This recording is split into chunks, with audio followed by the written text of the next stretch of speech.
Et aujourd'hui, qu'est-ce qu'un kamishibai? Qu'est-ce que ça pourrait bien être? Quel nom étrange! Le kamishibai, c'est le théâtre de papier qui nous vient tout droit du Japon. Et oui, alors, ça se compose d'un butai. Le butai, c'est cet objet en bois qui va venir s'ouvrir comme ça, comme un mini-théâtre,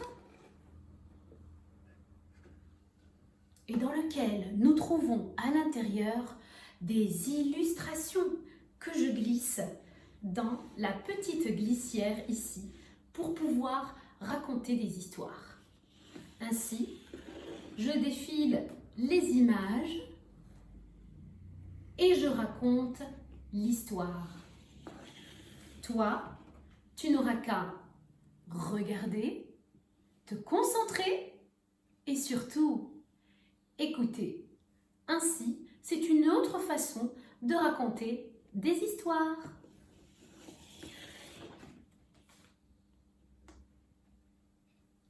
C'était le kamishibai. Maintenant, tu sais ce que c'est? Allez, on racontera une histoire la prochaine fois.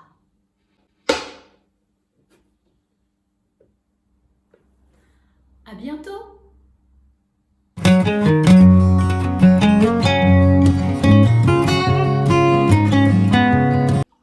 Coucou, je reviens te raconter une autre histoire de kamishibai.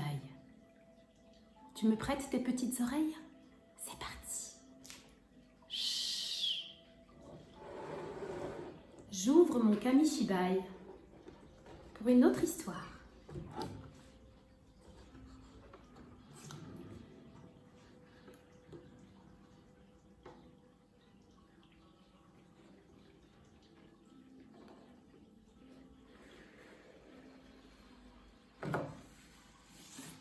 Le doudou tombé du ciel.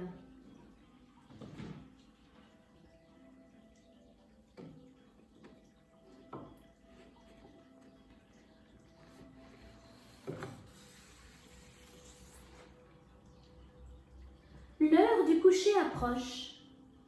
Paul s'est déjà brossé les dents. Il attend sa maman pour la lecture du soir.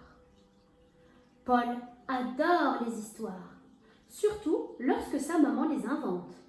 Mais ce soir, Paul a une question très sérieuse à poser à sa maman. Dis maman, comment on fait les doudous? Tu aimerais savoir d'où vient ton doudinou? Oui, s'il te plaît maman, sinon, je ne pourrai pas dormir.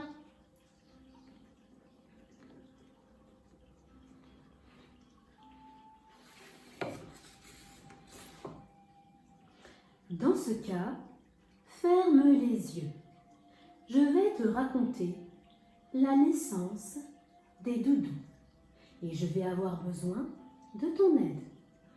Pense au ciel et dis-moi ce que tu vois.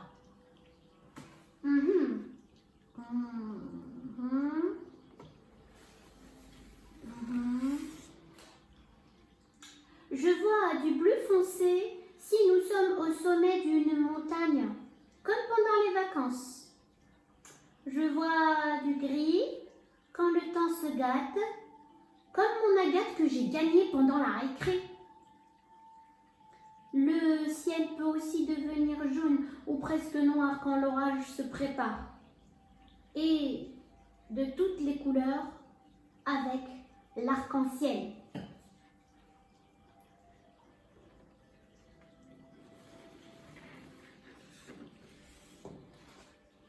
C'est exact, lui répond sa maman. Lorsque l'on observe le ciel, selon la saison, le moment de la journée et l'endroit où l'on se trouve, toutes les couleurs de la palette peuvent apparaître. C'est pour cela que les doudous ne sont pas tous de la même couleur. Tu veux dire que c'est le ciel qui a coloré mon doudou? Peut-être bien que oui.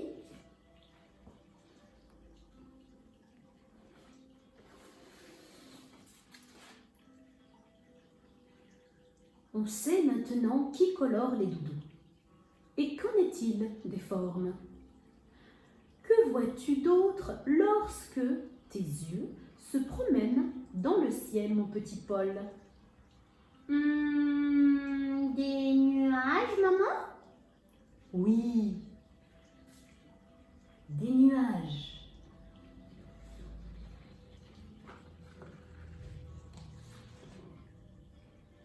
Et à quoi joue-t-on avec les nuages? Bon, je ne joue pas avec des nuages, maman, moi. En es-tu sûr? Et lorsque nous sommes en voiture, mon petit Paul? On joue à devine en quoi s'est déguisé le nuage. S'exclame Paul.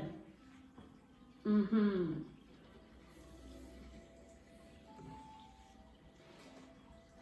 Mais alors, une fois que le nuage s'est déguisé en doudou et qu'il s'est trempé dans la peinture du ciel, comment fait-il pour descendre par terre?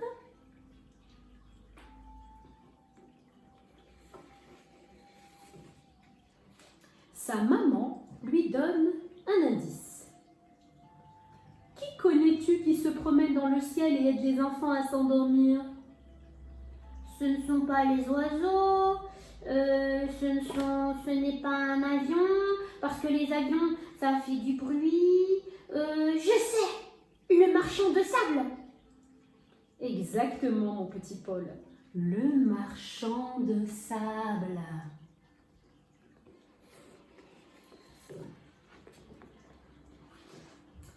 Les nuages se déguisent en nounours, en chaton, en hippopotame, comme son doudou, ou en clown, comme celui de son frère. Ensuite, ils s'imprègnent de la couleur de leur choix, selon leur humeur. Et finalement, le marchand de sable y dépose sa poudre magique. Voilà, mon petit Paul, dit sa maman. Tu connais maintenant le secret des doudous. Et tu sais pourquoi ils sont si importants pour que les enfants s'endorment dans un nuage de douceur et qu'ils fassent des rêves tout en couleur. Ainsi, Paul s'était endormi. Je te souhaite une bonne nuit.